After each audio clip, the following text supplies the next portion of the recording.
Này bên này mò ông đây mò ai ấp cò nào ao chui lớp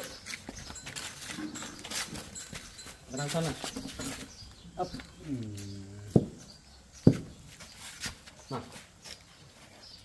thạch pò ai thạch trâu mà pò ai pò tắc bích bát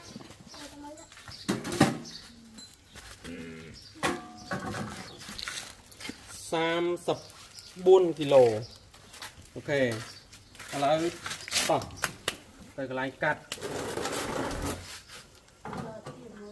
mọc cả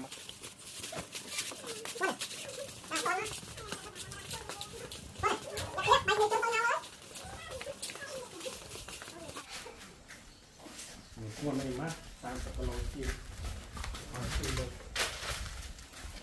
បាទជំរាបសួរពុកម៉ែបងប្អូនថ្មខ្ញុំកំពុងតែបង្ហាញពុកម៉ែបងប្អូននេះគឺជាថ្មដែលមានពណ៌ទឹកប៊ិចបាទទឹកប៊ិចស្រស់ហើយស្អាតខ្លាំងមែនទែនមើលតែសាច់ពីក្រៅទៅក៏ដឹងដែរគម្រាមតែដល់សាច់ខាងក្នុងតើយ៉ាងម៉េចដែរចាំតាមដានអ៊ុតជាមួយនឹងខ្ញុំទាំងអស់គ្នាពុកម៉ែបងប្អូនបាទបន្ទាប់ពីយើងបានកាត់កលឹងជុំវិញហើយគឺដាប់បញ្ចេញតែម្ដងទៅវ៉ាវ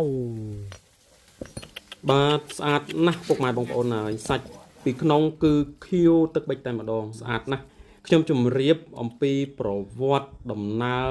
សាច់រឿងនៃថ្មនេះជូនពុកម៉ែបងប្អូនដូចតទៅនេះគឺជាថ្មដែលកម្រមួយប្រភេទ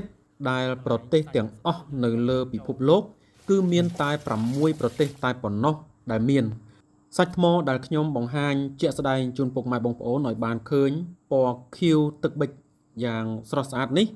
ជាភាសាអង់គ្លេសគឺមានឈ្មោះថា Lapis Lazuli មានប្រវត្តិដ៏វែងឆ្ងាយណាស់ពុកម៉ែបងប្អូនថ្មនេះត្រូវបានគេរក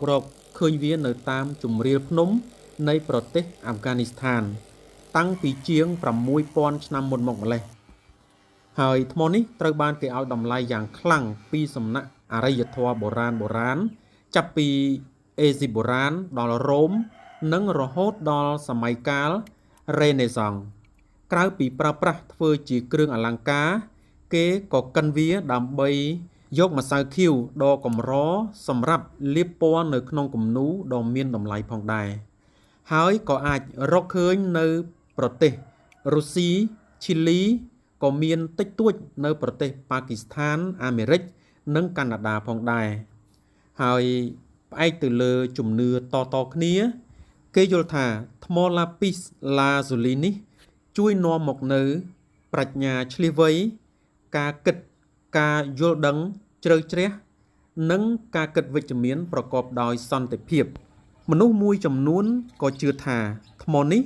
ជួយពង្រឹងការនិយាយស្ដីនិងការប្រាស្រ័យទាក់ទងគ្នាផងដែរចំណែកឯផ្នែកសុខភាពវិញគឺគេជឿថាវាអាចជួយបន្ធូរបន្ថយភាពតានតឹងក្នុងផ្លូវចិត្តសម្រួលដល់បញ្ហាតានតឹងនិងការឈឺក្បាលដែលបណ្ដាលមកពីការគិតច្រើនការនឿយហត់និងដែលមានសម្ពាធថ្ម Lapis Lazuli នេះគឺពិតជាអាចជួយបន្ធូរបន្ថយបានយ៉ាងពិតប្រាកដនិងក៏ជួយឲ្យកាន់តែមានថាមពលនិងជំនួយដល់ស្មារតីឲ្យកាន់តែភ្លឺថ្លានិងច្បាស់លាស់ចំពោះការកកើតនៃថ្ម Lapis Lazuli និងសមាសធាតុរ៉ែសំខាន់នៅក្នុងសាច់ថ្មគឺមានដូចជាថ្ម Lapis Lazuli គឺកើតឡើងតាមរយៈដំណើរការប្រែប្រួលសន្តានដីហៅថាការប្រែប្រួលទ្រង់ទ្រាយដោយការប៉ះទង្គិចឬជាភាសាអង់គ្លេសហៅថា contact metamorphism ដំណើរការនេះកើតឡើងនៅពេលដែលរ៉ែថ្មកំបោរបានរងឥទ្ធិពលពីកម្ដៅនិងសម្ពាធដ៏ខ្លាំងក្លានៅពេលដែលមានថ្មម៉ាក់ម៉ាហូរកាត់ចិត្តឬប៉ះពាល់នឹងស្រទាប់ថ្មភ្នំកម្ដៅដែលចូលរួមក្នុងដំណើរការនេះ